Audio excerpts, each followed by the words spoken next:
د سترې محکمې قضایي زده کړو عمومي ریاست له 3 میاشتني روزنیز پروګرام څخه 219 علما کرام فارغ شول. د سترې محکمې د قضایي زده کړو عمومي ریاست لخوا د سترې محکمې قضایي برخه کې د خدمت مخکښو متقاضیانو ته د ظرفیت لوړونې له جوړ شوي 3 میاشتني روزنیز پروګرام څخه د روان 1440 هجري قمري کال د شعبان المعظم میاشتې په 21مه نیټه 219 علما کرام فارغ شول. په یاد روزنیز پروګرام کې چې د سترې محکمې د قضایي زده کړو عمومي ریاست لخوا جوړ شوی وو، ګډونوالو ته د مسلکي استادانو لخوا معین القضات والمفتین، مجلة الاحکام، اداري او حقوقي اصولنامه، اصول افتاء، د وثایقو لارښود او نور اړین مضامین تدریس شول. د یادو علما کرامو د فراغت په موخه جوړه شوې غونډه کې د سترې محکمې اداري مرستیال محترم شیخ عبدالمالک حقانی صاحب د صحابه کرامو رضی الله عنهم په زمانه کې د قضا په اړه تفصیلي خبرې وکړې. ویل حضرت عمر رضی الله عنه په خپل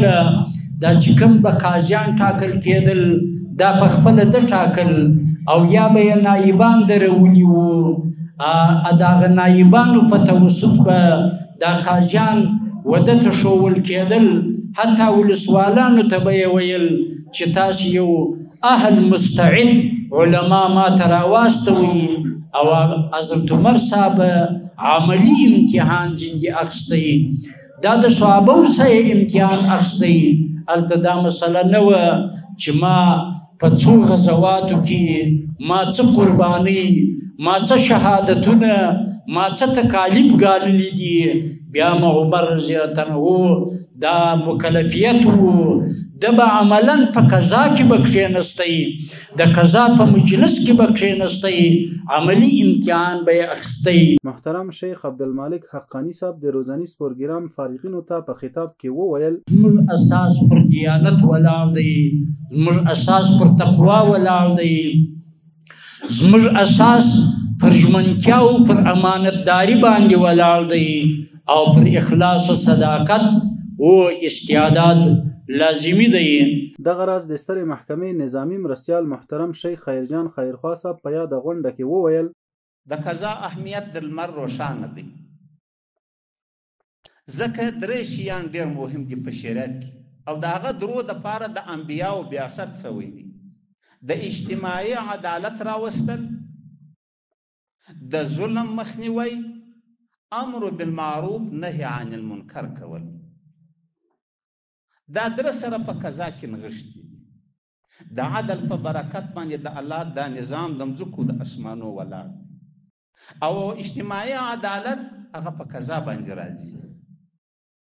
عدل هغه بهترین شی دی چې د دنیا باندې آباده ده او د قضا په برکت باندې د ظلم مخنیوی کیږي. ظلم هغه ناشی شی دی چې د دنیا خرابېدل باندې راځي.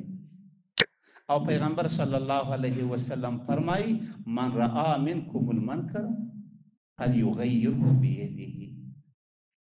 دا اولنۍ درجه د امر بالمعروف او نهی عن المنکر ده، هغه په چا کې نغښتې ده؟ په قضا کې نغښتې.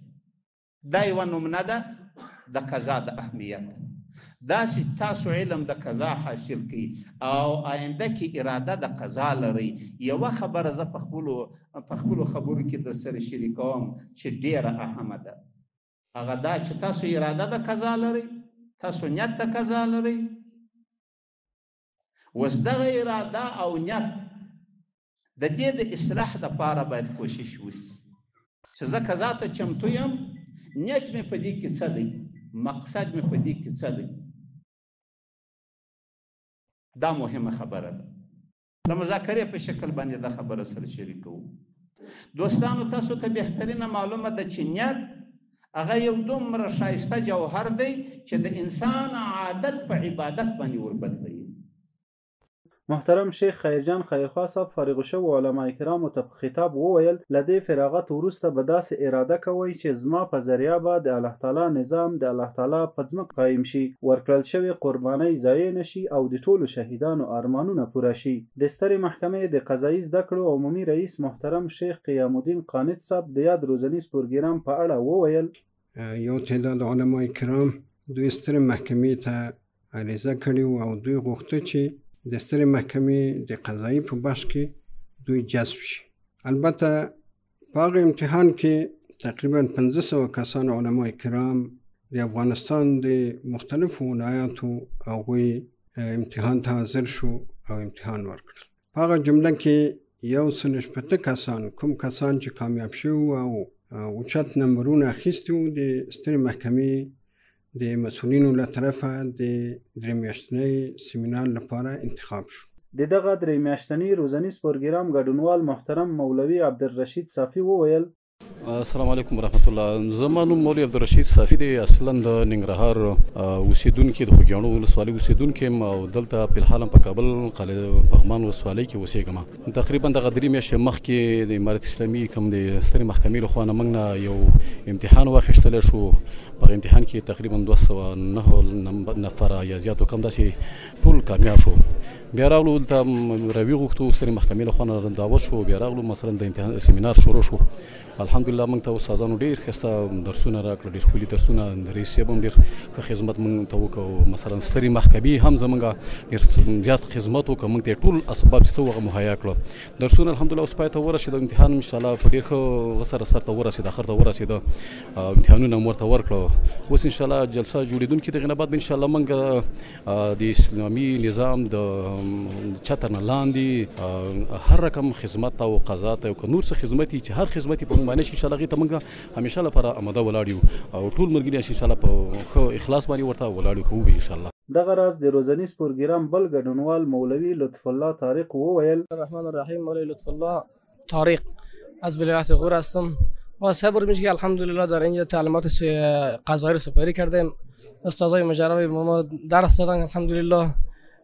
آمادگی کامل گرفتیم الحمدلله و بعد ان شاء الله که هست امیدوار هستیم که ما سر کار شیم به ملت و وطن خود ان شاء الله خدمت بکنیم و طبق قوانین شرعی فیصله های مردم ان شاء الله که فیصله بکنیم.